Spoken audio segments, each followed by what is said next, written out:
Raja Ampat, sebuah nama yang membayangkan pemandangan surga, permata mahkota Indonesia, dan ikon global keanekaragaman hayati laut. Perairannya menaungi lebih dari 3/4 spesies karang dunia.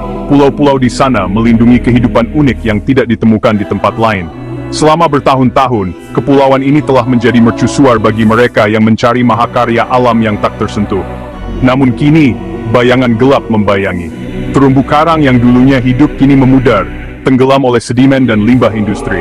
Ancaman ini adalah buatan manusia, didorong oleh keserakahan, ambisi politik, dan pengabaian terhadap masa depan. Jiwa Raja Ampat sedang dikepung, kelangsungan hidupnya di ujung tanduk.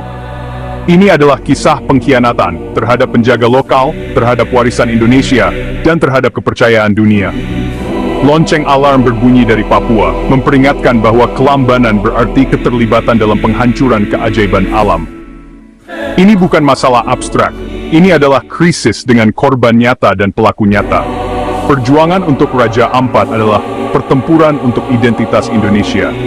Saat kita menggali lebih dalam, kita menemukan akar krisis ini terjalin dalam kekuasaan, keuntungan, dan jaringan yang membentang dari terumbu karang Papua hingga kantor-kantor tertinggi di negeri ini. Penambangan nikel di Raja Ampat dimulai dengan penggundulan hutan, merusak hutan hujan purba, dan memaparkan tanah beracun. Hujan deras menghanyutkan tanah ini ke laut, menutupi terumbu karang dan mengubah ekosistem yang dulunya hidup menjadi kuburan tak bernyawa. Bagi masyarakat lokal, kehancuran ini berarti lebih dari sekadar keindahan yang hilang. Ini adalah hilangnya makanan, hilangnya pendapatan, dan air yang tercemar. Generasi yang bergantung pada laut kini menyaksikan warisan mereka lenyap. Janji-janji pekerjaan dari perusahaan tambang seringkali hanya membawa perpecahan dan konflik. Mengadu domba tetangga, masuknya orang luar dan kerusakan lingkungan mengikis tatanan sosial dan nilai-nilai tradisional.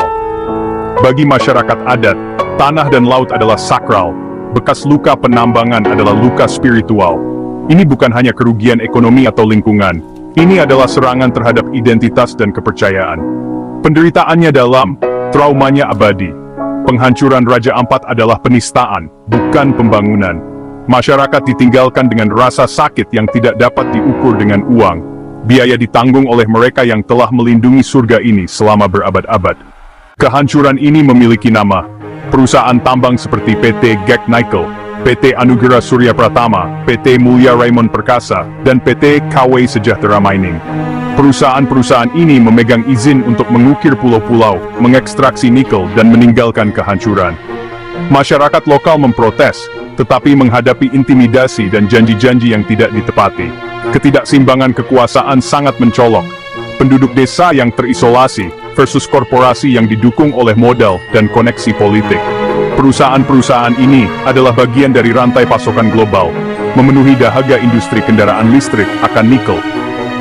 Perburuan keuntungan menginjak-injak perlindungan lingkungan dan hak-hak masyarakat. Bagaimana izin-izin ini diberikan di tempat yang begitu berharga?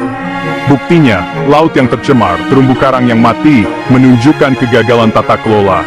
Investasi dan pendapatan diprioritaskan di atas kewajiban lindungi manusia dan alam. Kepentingan korporasi mengabaikan kepentingan umum.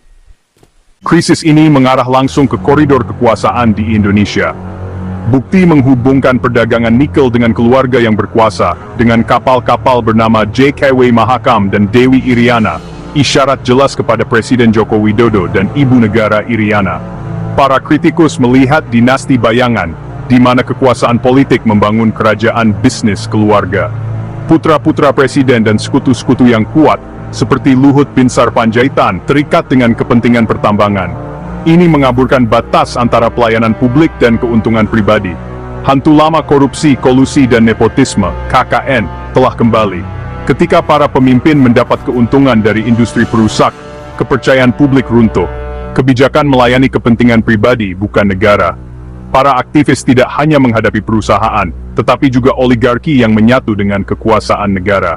Perjuangan untuk Raja Ampat adalah perjuangan melawan sistem di mana akuntabilitas hampir tidak mungkin. Serbuan nikel Indonesia didorong oleh permintaan global terutama dari Tiongkok, yang kini menguasai sebagian besar industri. Kebijakan hilirisasi pemerintah, yang dimaksudkan untuk meningkatkan nilai domestik, justru membuka pintu bagi dominasi asing. Perusahaan Tiongkok mengendalikan smelter, keuntungan mengalir keluar dan peran-peran kunci diisi oleh orang asing. Indonesia menyediakan tanah dan tenaga kerja tetapi menanggung biaya lingkungan dan sosial. Para pejabat menggembar-gemborkan ini sebagai kemajuan, tetapi ini memperdalam ketergantungan dan membatasi kedaulatan. Pelanggaran tenaga kerja, standar lingkungan yang lemah, dan kesepakatan yang tidak transparan adalah hal biasa. Penghancuran Raja Ampat membiayai ambisi negara lain difasilitasi oleh elit lokal. Ironisnya, dalam mencari kemerdekaan ekonomi Indonesia, berisiko menjadi payon dalam permainan yang lebih besar. Ledakan nikel memperkaya segelintir orang, tetapi negara yang membayar harganya. Mimpi menjadi pemain global dibayangi oleh kenyataan hilangnya kendali. Masyarakat Indonesia telah menggunakan media sosial dengan Save Raja Ampat, mengubah kemarahan menjadi gerakan nasional.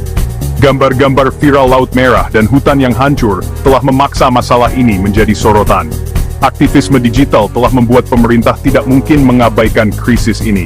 Selebriti, aktivis, dan warga menuntut tindakan dan akuntabilitas. Namun, tanggapan resmi lambat dan tidak berkomitmen. Gerakan bukan solusi. Tidak ada moratorium penambangan. Tidak ada investigasi independen terhadap keterlibatan elit. Pemerintah mencoba menyeimbangkan kemarahan publik dengan kepentingan yang kuat. Kesenjangan ini menunjukkan kurangnya kemauan politik. Keheningan dari atas sangat memekakkan telinga, memicu kecurigaan dan frustrasi. Perjuangan untuk Raja Ampat juga merupakan perjuangan untuk pemerintah yang mendengarkan rakyatnya. Warga yang marah mengambil tindakan hukum, mengajukan laporan ke polisi yang menuduh nepotisme oleh keluarga presiden. Hukum jelas, pejabat tidak boleh menggunakan kekuasaan untuk keuntungan pribadi. Kasus ini menguji komitmen Indonesia terhadap supremasi hukum. Namun, pada pertengahan 2025, penyelidikan terhenti, tidak ada pembaruan, tidak ada transparansi. Ini memicu sinisme dan perasaan sistem peradilan dua tingkat. Menantang oligarki membawa rintangan yang sangat besar. Penundaan ini adalah peringatan ketika yang berkuasa terlibat, keadilan lambat atau diam. Demokrasi yang sehat membutuhkan sistem hukum yang berani dan independen. Kasus yang belum terselesaikan adalah pengingat yang jelas akan reformasi yang belum selesai. Keadilan untuk Raja Ampat tidak terpisahkan dari keadilan untuk semua rakyat Indonesia. Krisis Raja Ampat adalah bagian dari pola yang lebih besar kontrol oligarki atas sumber daya Indonesia.